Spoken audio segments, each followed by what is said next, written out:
USC kicker Parker Lewis says, I'm going to make a statement. I'm going to cover this kick. I'm going to run down. I'm going to get in on the tackle. I'm going to win the respect and the admiration of my teammate.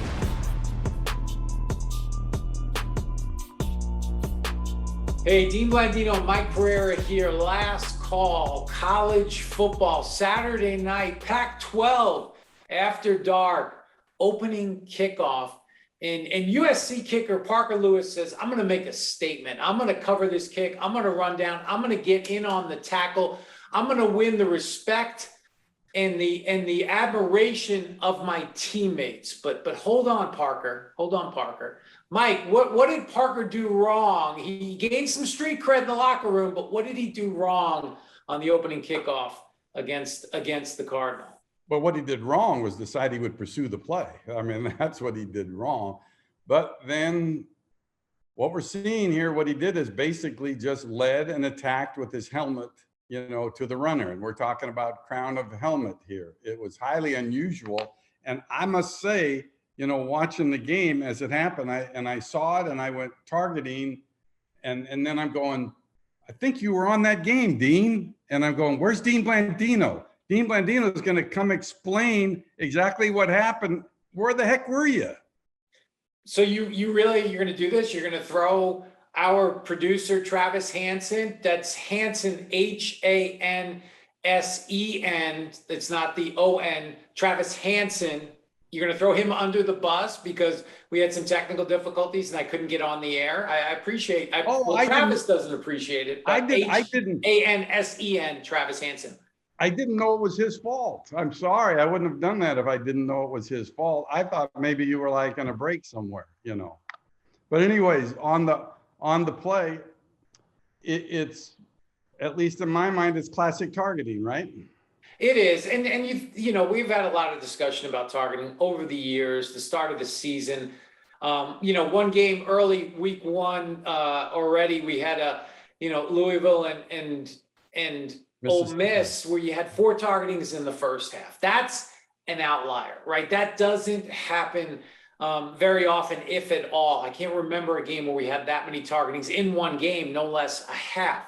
And when you look at the numbers over the last several years, in terms of disqualifications, we're averaging 1 disqualification every roughly 4 games. So it's not like players are being disqualified left and right, but it is something that we do see from time to time. When you think about what Lewis did in this situation, right? The first thing, he lowered his head. You're taught from a very young age, keep your head up, see what you hit. He lowered his head and then he attacked with the crown of his helmet. It doesn't matter if it's a defenseless player he's hitting or not. When you hit with the crown of your helmet, that's going to get the targeting call. And that's not only to protect the player that's getting hit, but it's the player who's doing the hitting, because we have seen injuries occur, head and neck injuries occur when you do lower the head and put yourself in that posture. So it's a big call. It's a big penalty. You're losing that opening kickoff. You're done for the game. And now USC was without a kicker the entire game.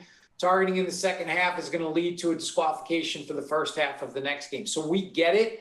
Understand why there's so much conversation about it. Again, it's just continuing to fine tune the process, get our on-field officials to look at it consistently, the same way replay officials. And again, I know there's a lot of conversation about multiple levels and targeting 1, targeting 2. What do you think about all that, Mike? Well, we're not going to have multiple levels. I mean, the one thing I don't think we want to do is add another layer of judgment to an already tough layer of judgment. So the only play that we have that really has the 5 versus 15 is the running or roughing the kicker. And that's pretty easy, right? Because running is when you hit the kicking leg, roughing is if you hit the plant leg. And so that's pretty defined, but there's no way that you can try to have level 1 and level 2.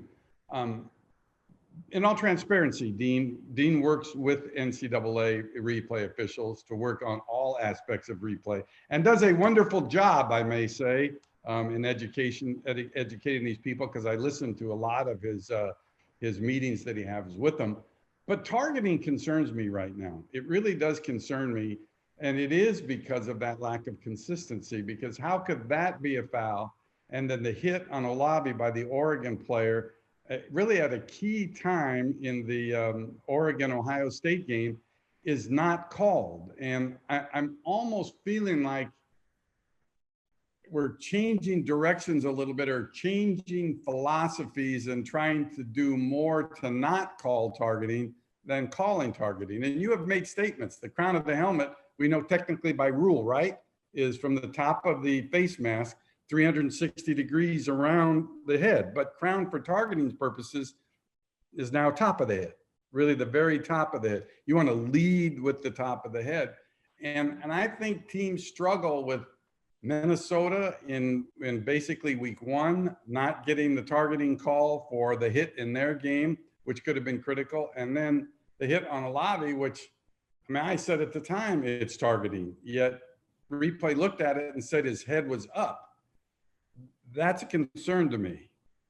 Well, yeah, there's judgment. And what you have in college football is you have different conferences, you have different replay officials. It doesn't all go back to one location. And so you just try to get all of your replay officials to look at those on the same page, on the same page. And again, there is judgment. And one of the things we do teach in terms of, not being overly technical when it comes to the crown of the helmet, because you do see helmet to helmet contact that happens quite often. And we don't want to disqualify players for incidental contact or 50-50 contact where you're just not sure. So you really want to see the player lower the head, the eyes down, and the top of the helmet making the contact.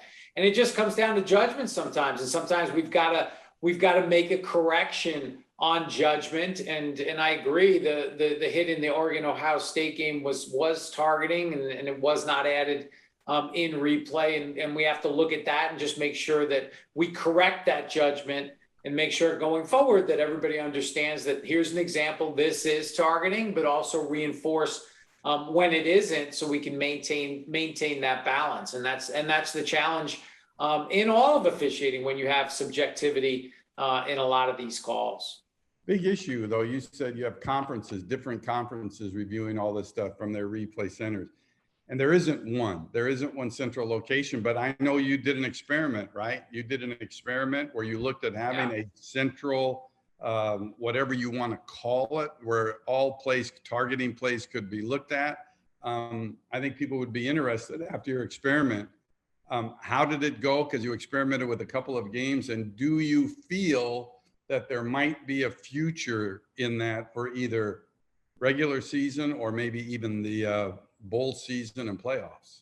Yeah, no question. I mean, I was at the NFL when we started collaborating with the replay officials from the New York office, and the goal was to kind of shrink that number of people that were making decisions. So not that you were always going to be 100% right. No one is perfect, but you're going to be consistent in your decision making. So a call that's made in Seattle is going to be officiated and ruled the same way as that call that happens in Philadelphia. And that's the goal with looking at neutral site command center for college football. We tested with a couple of games, neutral site games, Alabama and Miami, and then K-State at Stanford, both played, multiple conference. They weren't conference games. They were played in neutral sites. So, bringing those video feeds back and making those decisions, it went well. And then the goal is, do you look to do that for the CFP?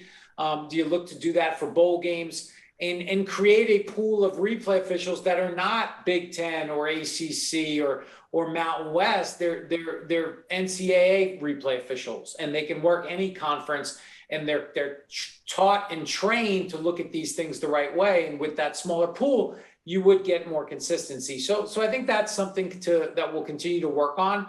And I think we might see that in the foreseeable future.